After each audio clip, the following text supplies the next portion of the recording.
Сәлем баршаңызға, каналыма қош келдіңіздер. Бүгін сіздермен баялды қосылып жасалатын салат жасаймыз. Ең алдымен баялдының осылай басын алып тастап, ортасынан бөліп турап аламыз.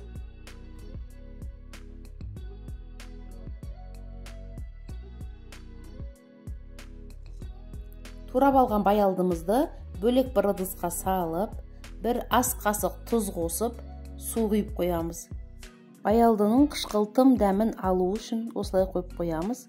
Шамамен 15 минутқа қалдырамыз.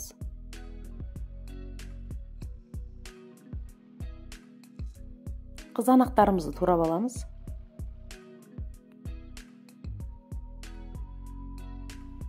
Бөлек ыдысқа салып аламыз. Чеснокты майдалап, ұсақтап турап аламыз. Немесе пресстен өткізіп алсаңыздар болады.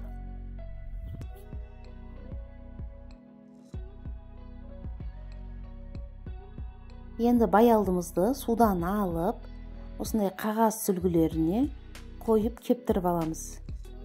Жақсылап кептіреміз. Енді қызып тұрған майға баялдыны сап-сары болғанша қуырамыз. Неке қараңыздар, сарғайғанда осылай ауыстырып отырамыз. Қуырылып жатыр. Енді қызанағымыз бен баялдымызды араластырамыз осылай. Үстінен чесногын, аскөктерін саламыз. Бұл салатты қышқыл соуспен араластыруға болады, немесе майонезбен, ал мен кішкене ғана бальзамический уксус қостым. Бұл ерекше дәм беріп тұру үшін. Неке қараңыздар, жеңіл әрі оңай, тез дайындалатын салатымыз дайын. Видеоларым сіздерге ұнап жатса, төменге пікір қалдырып, лайк басып отырыңыздар.